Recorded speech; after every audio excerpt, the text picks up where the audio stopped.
तो नमस्कार दोस्तों, कैसे हो। आज हम मैथमेटिक्स का एक नया चैप्टर शुरू करते हैं जिसका नाम है ट्राइंगल, यानी कि त्रिभुज। देखो, त्रिभुज होता क्या है। ये एक ऐसी आकृति होती है जो तीन रेखाओं से घिरी होती है। ठीक है, मान लो ए बी सी। ठीक है, एक ए बी एक ए रेखा है, बी सी एक बी रेखा है और ए सी एक सी रेखा है। ठीक है, तो इस आकृति को क्या कहते हैं? ट्राइंगल। ये कब बनती है? सबसे पहले बात है ये कब बनती है। जैसे कि इसके लिए क्या होना जरूरी है, जैसे कि एक लाइन है हमारी। ठीक है, तो जो बड़ी वाली लाइन है, ठीक है, ये वाली लाइन है ये भी मान लो इसको, और जो बाकी दो लाइन है उन दोनों का सम इस लाइन से ज्यादा होना चाहिए। जैसे कि मान लो ये वाली और ये वाली। ठीक है, तो ए बी और सी मान लो, ये मतलब एक ए बी एक लाइन है, बी सी ये लाइन है और ये ए बी ये लाइन है सी। तो सी हमेशा बड़ी होनी चाहिए किससे? सी मतलब हमेशा ये ए प्लस बी का सम है वो हमेशा बड़ा होना चाहिए किससे? सी से। ठीक है, जब भी बन पाएगा। जैसे कि एक एग्जांपल ले लो, हमने 9 सेंटीमीटर की एक लाइन ले ली। ठीक है, 9 सेंटीमीटर की, और एक मान लो 5 की ले ली। ठीक है, और एक 4 की ले ली। तो जब हम 5 सेंटीमीटर से एक आर्क लगाएंगे यहाँ पे यूं, और फिर 4 से लगाएंगे यूं, तो ये एक ही लाइन पर बन जाते हैं कॉलिनियर पॉइंट। इनको क्या कहते हैं? कॉलिनियर पॉइंट, जिससे ट्रायंगल फॉर्म नहीं हो पाता है। तो उसके लिए हमको क्या करना है? थोड़ी सी डिस्टेंस फालतू लेनी होगी। ठीक है, जब इन दोनों का सम कितना करना होगा? ज्यादा करना होगा। इस लाइन से इसको मान लो 5 ले लो, तो ये यहाँ पे काटेगा 5 वाला, ये 5 यहाँ पे काटेगा, तो समथिंग ऐसे करके एक ट्रायंगल बन जाएगा। ठीक है, तो सबसे पहली बात है ट्रायंगल कब फॉर्म होता है? जब बाकी दो भुजाओं का योग तीसरी बड़ी भुजा से कैसा हो? ज्यादा हो। ठीक है, अब टाइप्स ऑफ ट्रायंगल देखते हैं कुछ। देखो, सबसे पहला types of triangle. Types of triangle, त्रिभुज के प्रकार।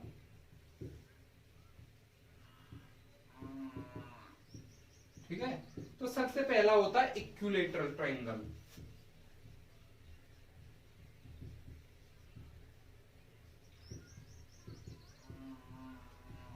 ठीक है, इसमें क्या होता है? इसको बोलते हैं समबाहु त्रिभुज।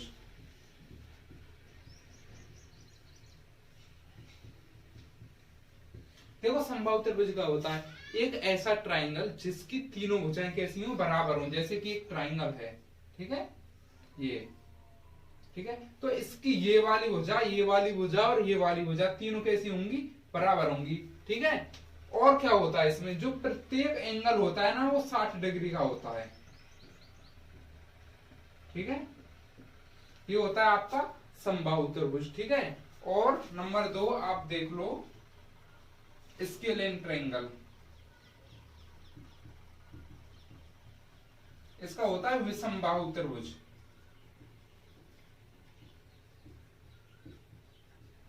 ठीक है, विषमबाहु त्रिभुज में क्या होता है? हर लाइन अलग अलग लेंथ की होती है। जैसे ये वाली ये है, ये वाली इतनी लंबी है और ये वाली इतनी लंबी है। तो देखो, तीनों की लेंथ अलग अलग है। ठीक है, इसको कहते हैं विषमबाहु त्रिभुज।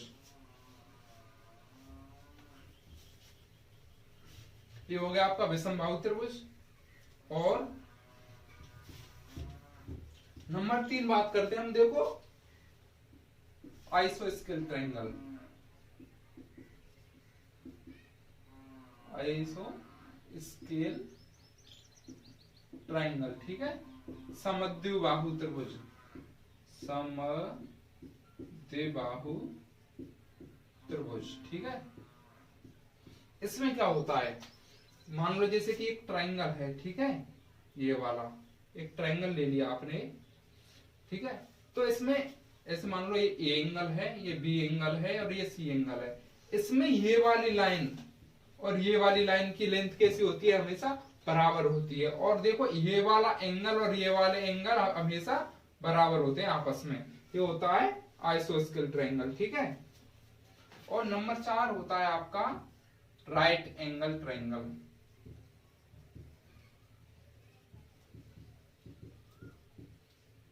यानी कि समकोण त्रिभुज।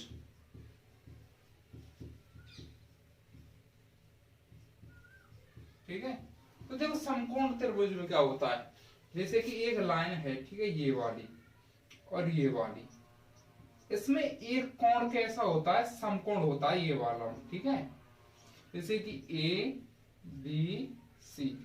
तो इस ट्रायंगल वाले चैप्टर में मात्र समकोण का ही 50% यूज है और 50% बाकी के ट्रायंगल्स का है। ठीक है, तो इसमें इसको क्या कहते हैं, कड़, ठीक है, और इसको कहते हैं लंब, और इसको कहते हैं आधार। ठीक है, इसको कहते हैं हाइपोटेनस। ठीक है, हाइपोटेनस, परपेंडिकुलर, परपेंडिकुलर, और इसको कहते हैं बेस। ठीक है, तो इसमें इसका एक फॉर्मूला होता है, पाइथागोरस थ्योरम कहते हैं उसको,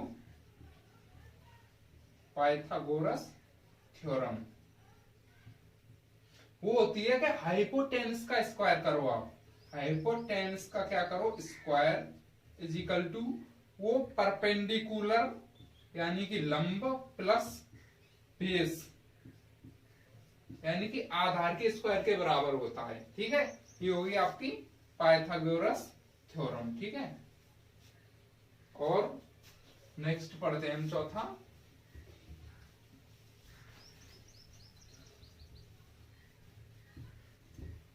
पढ़ते हैं हम एक्यूट एंगल ट्रायंगल।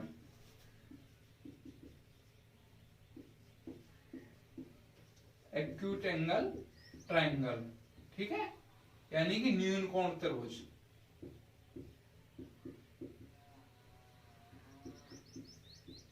देखो इसमें क्या होता है, इसमें जैसे कि एक ट्रायंगल ले लो आप एबीसी। ठीक है, इसमें क्या होता है, इसका जो प्रत्येक एंगल होता है वो 90 डिग्री से कैसा होता है, छोटा होता है हमेशा। ठीक है, इसको कहते हैं acute angle triangle.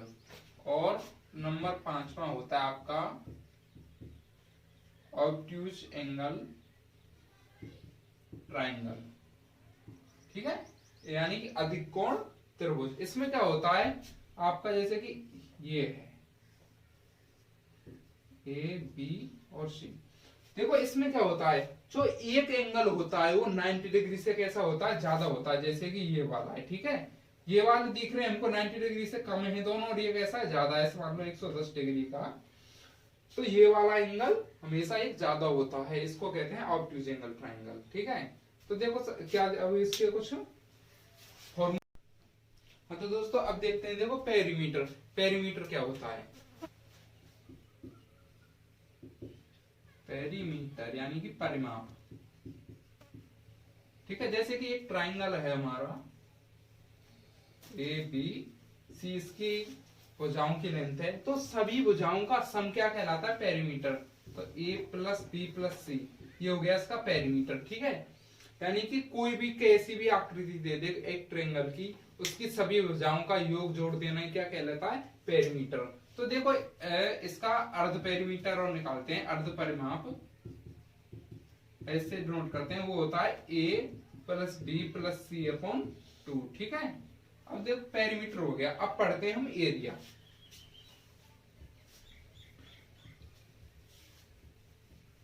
Area of triangle,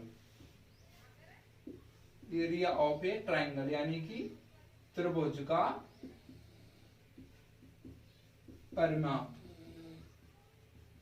ठीक है, त्रिभुज का परिमाप, जैसे कि एक त्रिभुज ले लिया हमने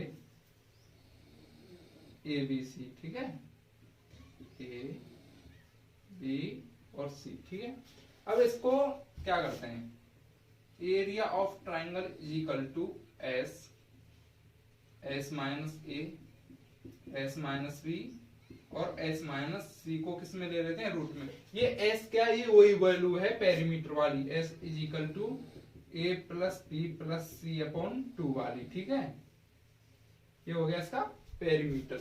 ठीक है, अब देखो पेरीमीटर को डायरेक्ट यहाँ पर रख देना और फिर सॉल्व कर देना। किसी भी ट्रायंगल का एक कॉमन एरिया आ जाता है। ठीक है, अब तो सबसे पहले हम बात करते हैं एरिया की। एक और एरिया का फॉर्मूला क्या होता है, ठीक है, हाफ, ये होता है किसी त्रिभुज की भुजा की लंबाई, ठीक है, इनटू उस त्रिभुज, उस भुजा से त्रिभुज की ऊंचाई। ठीक है, ये होता है एक कॉमन फॉर्मूला। यानी कि एक ट्रायंगल है ये वाला, इसमें क्या कह रहा है, भुजा के लंबाई, ये किसी भी, मान लो इस भुजा की हमने क्या ले ली, लंबाई ले ली, ठीक है, और उस भुजा से त्रिभुज की ऊंचाई, और त्रिभुज की मान लो ये ऊंचाई ले लो, तो देखो क्या हो गया, ये लगभग हाफ बेस इंटू हाइट नहीं हो गया। तो अब area of right angle triangle, यानी कि समकोण त्रिभुज का एरिया, समकोण त्रिभुज का क्षेत्रफल, इसको कहते हैं हम हाफ बेस इनटू हाइट। ठीक है, यानी कि आधार गुणा लंब। ठीक है, ये हो गया हमारा area of right angle triangle and area of A triangle.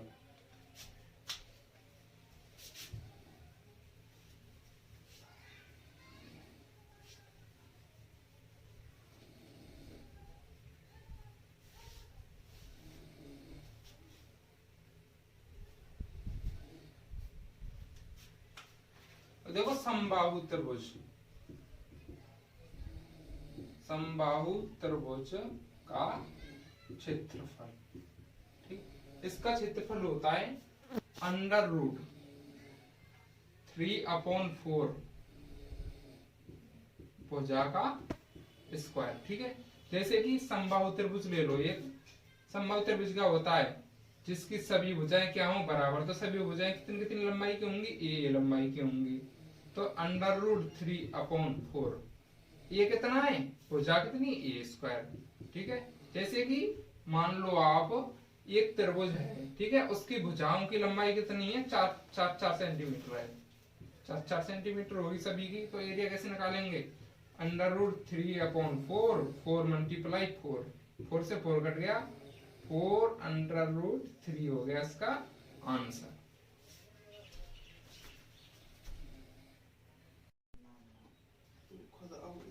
हाँ दोस्तों, देखो तो पहला क्वेश्चन है हमारा, एक समकोण त्रिभुज की एक भुजा 5 सेंटीमीटर तथा कड़ 13 है, तो उसकी तीसरी भुजा की लंबाई तथा क्षेत्रफल बताओ। तो देखो ये है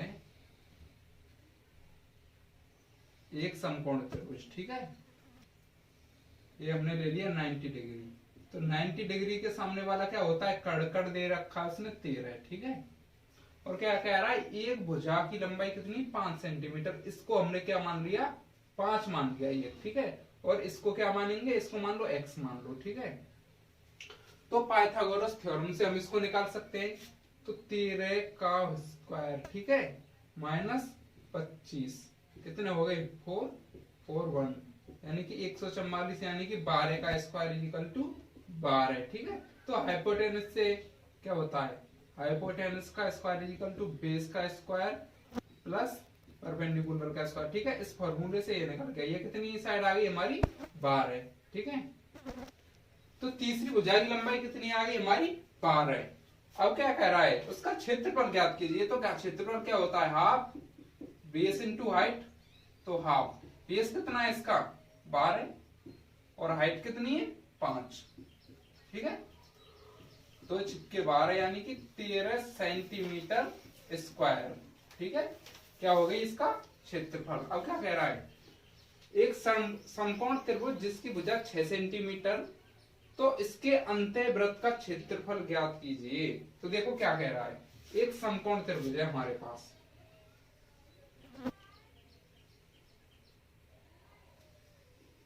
ठीक है, ये हो गया इसका 90 डिग्री, इसके अंतःवृत्त का क्षेत्रफल ज्ञात कीजिए। तो इसका अंतःवृत्त कहां बनता है, देखो यहां बनता है, इसकी तीनों साइडों से होकर एक वृत्त बनता है। ठीक है, तो अंतःवृत्त, ठीक है, तो इसके अंतःवृत्त का क्षेत्रफल याद कीजिए। तो अंतःवृत्त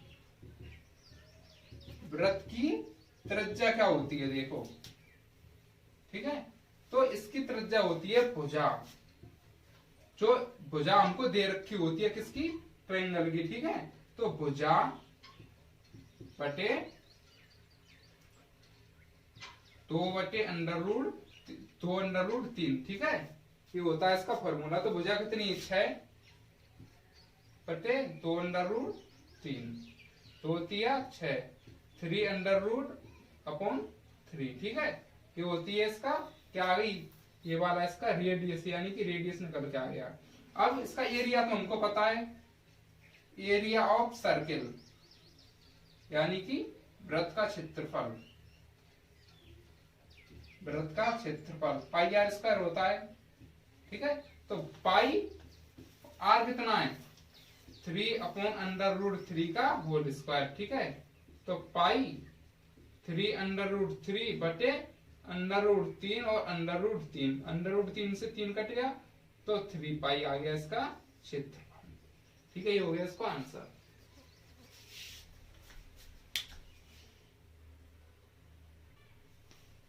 तो देखो पहला क्वेश्चन है, एक समबाहु त्रिभुज का क्षेत्रफल 9√3 मीटर स्क्वायर है, तो उसकी माध्यिका की लंबाई कितनी होगी। तो देखो इसका क्षेत्रफल क्या होता है, हम जानते हैं क्षेत्रफल क्या होता है, √3/4 इंटू ए स्क्वायर होता है। कितना दे रखा है, 9:9 तो देखो √3 से √3 कट गया, और ए स्क्वायर इजिकल टू कितना आ गया, 9 चौक 36, और ए बराबर कितनी आ गया, 6। तो जो समबाहु त्रिभुज है उसकी भुजा आ गई हमारी 6, इसकी भुजा आ गई हमारी 6।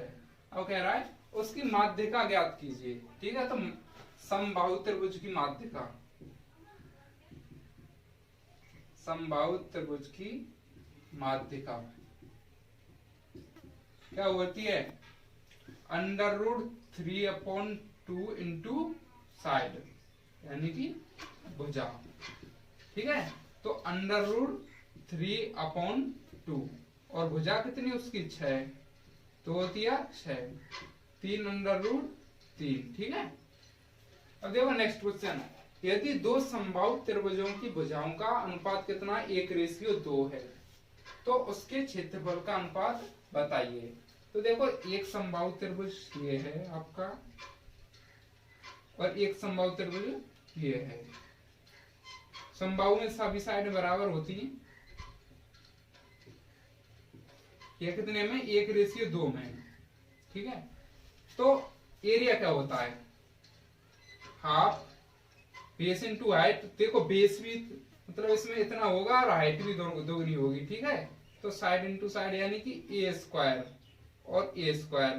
तो इसमें क्या करते हैं, जो रेशियो दे रखा है हमको 1:2 का क्या कर देंगे, होल स्क्वायर कर देंगे, तो 1:4।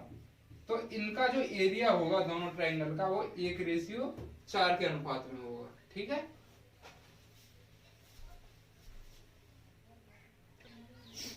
तो देखो पहला क्वेश्चन है हमारा, एक त्रिभुज का परिमाप 40 सेंटीमीटर तथा क्षेत्रफल 60 सेंटीमीटर है। यदि उस त्रिभुज की सबसे लंबी भुजा 17 सेंटीमीटर हो तो छोटी भुजा की लंबाई ज्ञात कीजिए, ठीक है। तो हमने मान ली भुजा ABC, A + B + C कितना है, 40 सेंटीमीटर, ठीक है। मान लिया हमने A क्या है, छोटी है B से, ठीक है। तो देखो A + B + C हमने लंबी मान ली, सबसे कितनी हो गई, 17 = 40, और A + B की लंबाई कितनी हो गई आपकी, 23, ठीक है। अब देखो क्या कह रहा है, उसका क्षेत्रफल कितना है, 60। तो हाफ बेस इनटू हाइट, ठीक है, बेस इनटू हाइट = कितना हो गया, 60। तो बेस हाइट कितना हो गया, 120, ठीक है। अब देखो दो भुजाओं फर्स्ट और सेकंड, तो एक क्वेश्चन बन गई हमारी। अब देखो, ठीक है, इसको ए भी लिख सकते हैं, ए भी = 120 लिख लो। अब ये एक प्रकार से ऐसा फैक्टर बन गया जैसे कि x² + xy प्लस जेड, इसमें से मान लो फैक्टर करने हैं, ठीक है।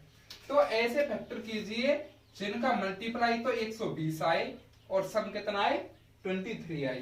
तो इसका कितना हो गया 15 और 8 हो गए ऐसे फैक्टर, 15 8 120 होता है। तो भुजाएं कितनी आ गई 17, 17 तो हमको दे रखी है 15 और 8, तो a बराबर कितना आ गया हमारा 8, ठीक है।